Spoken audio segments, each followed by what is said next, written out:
नमस्कारम भारतम। जैसा कि हम जानते हैं कि हमारी जो शिक्षा व्यवस्था है पूरी तरह से राज्य के अधीन है। उस पर 100% राज्य का कब्जा है और इस राज्य ने ये कसम खाई हुई है कि वो भारत को मिटाने तक शांत नहीं बैठेंगे।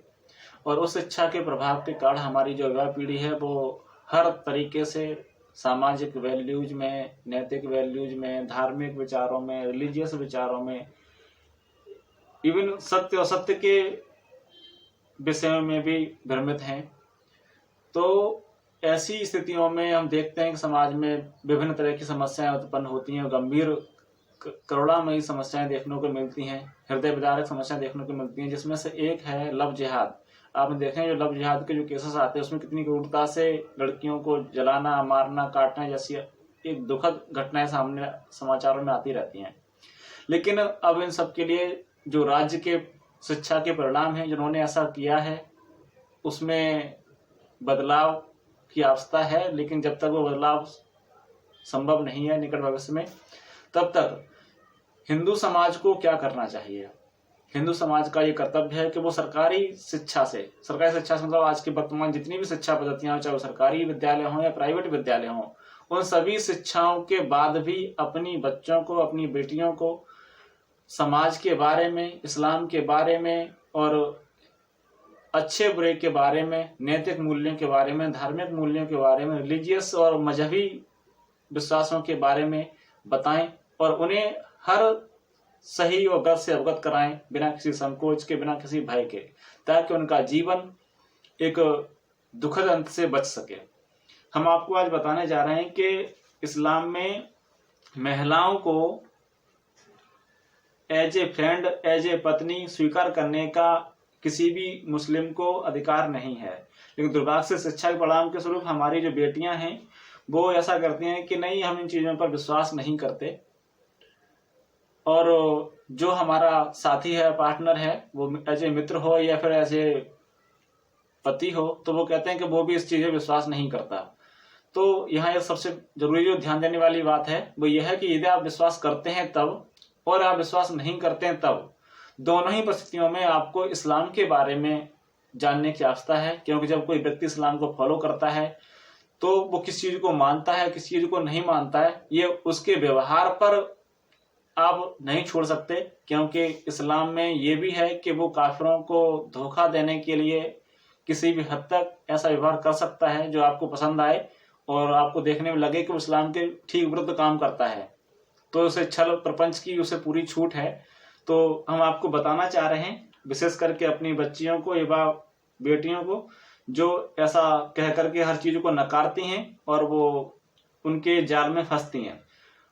तो एक आयत है सूरा नंबर 2 से, आयत नंबर 222, हम आपके बार पढ़ के सुनाते हैं, फिर इसके बारे में आपको बताते हैं। इसमें लिखा है, and marry not adulterers women until they believe, even a believing bond woman is better than an adulteress, although she may highly please you, and give not believing woman in marriage to adulators until they believe. Even a believing slave is better than an adulater, although he may highly please you. These call to the fire, but Allah call to heaven and to forgiveness by his command, and he makes his sign clear to the people that they may remember. इसमें स्पष्ट है कि कोई भी स्त्री, जो काफिर स्त्री है, वो कितनी भी अच्छी सुलक्षणी क्यों न हो, वो एक मुस्लिम अंधी बहरी महिला से कहीं ज्यादा अच्छी है मुसलमान के लिए, और एक गुलाम से भी कहीं ज्यादा बेहतर है। इसमें यह भी कहा गया कि गुलाम भी अच्छा है बजाय एक मूर्त पूजक के साथ शादी करना, से संबंध रखना। तो ऐसी स्थितियों में, और ये भी कि तब तक ना करे जब तक वो ईमान ना लेकर के आए, मतलब स्वयं मुसलमान ना बन जाए। तो ये भी ध्यान रखें कि जब लड़कियां ऐसे संपर्कों में आती हैं, जो समाज में एक मिली जुली आबादी रहती है, भारत में एक सेक्युलर स्टेट है, तो उनसे सर्वदा अलग रहना तो संभव नहीं है। तो हमेशा ये ध्यान रखें कि वो अंततः वो विश्वास करते हैं आज या नहीं करते हैं।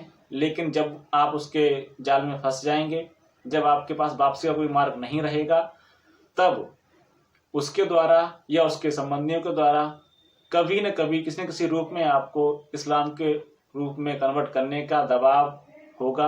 यदि आप उसके लिए तैयार नहीं होते हैं फिर हिंसा, अत्याचार और आपका कत्ल कुछ भी संभव है, जो सामान्य रूप से ऐसा होता रहता है। तो हमें इस चीज़ को जानना है कि इस्लाम में काफिरों के लिए कोई जगह नहीं है, काफिर स्त्रियों के लिए भी कोई जगह नहीं है। और स्त्रियों के मामले में तो सिर्फ काफिरों के लिए ही नहीं बल्कि इवन जो मुस्लिम महिलाएं भी हैं उनके लिए भी कोई सम्मान पूर्वक जगह नहीं है उनमें। वो एक as a slave, as a sex idol की तरह उन्हें यूज किया जाता है उसमें। तो हम इन चीज़ों को ध्यान रखें और इन सब चीज़ों के जानने के बाद ही जो भी हम उचित निर्णय ले सकें वो लें और उसके अनुरूप अपना व्यवहार रखें। और कभी ऐसा होता है तो हमेशा प्रयास करें, ध्यान रखें कि यदि पहले तो उनके संपर्क में रहना नहीं और रहना ही हो तो ये तय करें पहले ही, वो विश्वास करता हो या ना करता हो, उसके चाहे कोई भी बातें हों, कोई भी कस्में हों, उसे इस्लाम से अलग करने का प्रयास करें। उसके बाद उसके संबंधों में रहें, शादी करें, कुछ भी जैसी आपकी इच्छा हो। आज के लिए इतना ही। नमस्कार।